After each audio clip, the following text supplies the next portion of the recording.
Hey everybody, we're back with another episode of the daily, not the daily dose, the intermittent dose, the occasional. We gotta come up with a name. It doesn't have to be a play on the daily dose.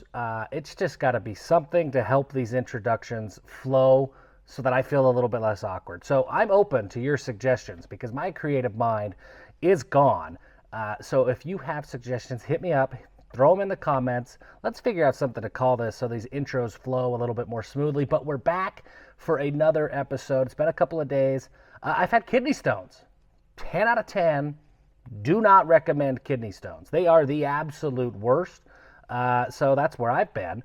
But they're gone now. I'm all back. I'm back on the horse. We're here. We're with more content, getting ready to go to work. So we're back in the Jeep. Jeff is in the Jeep once again. And I want to delve into something that I said during the mailbag episode that was released over the weekend, and specifically about the quarterback and the quarterback recruiting, Aaron Roderick, all this stuff. So we're going to go into a lot more detail. I've had a ton of questions about it. When that mailbag opened up, everything was about the quarterback spot and about recruiting. So let's get into it. Let's get into those details. And in order to do so, we have to talk about, first and foremost, not a BYU specific thing, but what does the recruiting cycle look like for a quarterback? Generally speaking, quarterbacks come off the board, high school quarterbacks, they come off the board in the spring or early summer. Rarely do they drag things out closer to signing day. When you see those hat ceremonies on signing day, 9 times out of 10, that's a linebacker, that's a defensive lineman, a wide receiver maybe, but it's usually not a quarterback. Quarterbacks tend to come off the board early, secure their spot at their preferred school early. That's what schools want, and that's what quarterbacks want as well. Then they get to work. They're natural leaders. They start building out a class. A lot of them enroll early these days.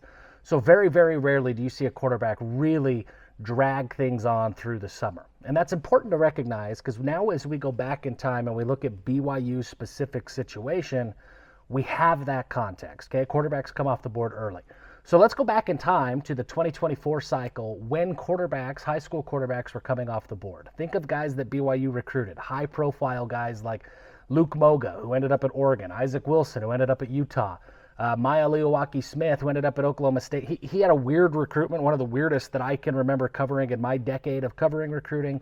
But those types of guys, when they were coming off the board, it was May, June of last year. And BYU at that point had not played the 2023 season. Kedon Slovis was enrolled. He was impressing the coaches. He was winning over the locker room. I mean, most people were really, really pleased with what Kedon Slovis was providing for BYU May of last year, right after spring ball. People felt pretty good about Kedon Slovis. Why is that important to recognize? Because I think as we get into the psyche of maybe what the coaching staff was and where the miscalculation was that ultimately they're going to have to be held accountable for, it starts right then. Because as those high school quarterbacks were coming off the board, I think that BYU looked at it and said, hey, we got Kedon Slovis out of the portal last year. We're okay. We can always go and get a Kedon Slovis out of the transfer portal. So let's shoot big. Let's shoot for Luke Moga. And if we don't have to fall back to our secondary high school options. We end up with Kedon Slovis out of the transfer portal. Okay, so as time goes on, Kedon Slovis goes, the 2023 season happens. Slovis isn't great. Like he may not have been the problem of the offense, but he certainly wasn't a solution to fixing the offense either. It was broken. It did not work. And I think at that point, BYU recognized, hey, this isn't going to work. We cannot go and just get these one-year plug-in type guys and expect everything to be great. We've got to get back to the high school roots. And if you look at it, that's what BYU has always been about. They've always had to get to the high school roots. They've had to develop quarterbacks. And that didn't happen. That doesn't happen when you have a one-year guy in Slovis. Okay, so by the time the 2023 season is over, all of those guys for that next cycle, they're all off the board. You don't have time, right? Remember, because everybody comes off the board early, you don't have a ton of time to build a relationship and find somebody to fit for 2024. And even if you do, odds are you bring in a freshman, it's not going to fix too many of your problems. I think that 2024 cycle, that really, really hurt BYU because of the missteps that were made several months before that, because of thinking you could go into the transfer portal. A-Rod is going to have to be held accountable for that. If the quarterbacks don't play well this season, A-Rod maybe loses his job. I mean, that's how big of a mistake this was. I do think that there's been a course correction, and it's happened in the name of Nolan Keeny. If you don't know a lot about Nolan Keeny, he's a quarterback commit in the 2025 class out of Tualatin High School in Oregon. He only played in 7 games last year, but I think he threw for 28 touchdowns, nearly 2,500 yards. He was fantastic in those 7 games. And to really put that into context, he got hurt in the first half of week 4 of his regular season, and he got hurt in the first half of the state championship game. Shoulder injury. I think it was a collarbone, if I remember right. He hurt it early in the year, hurried, rehab, did whatever he needed to do so that he could get back for Tualatin's playoff run, came back for the playoffs. They scored 40-plus points a game throughout their entire playoff run, and then he re-aggravated that injury, probably came back a little bit quick, re-aggravated that injury in the first half of the state championship game.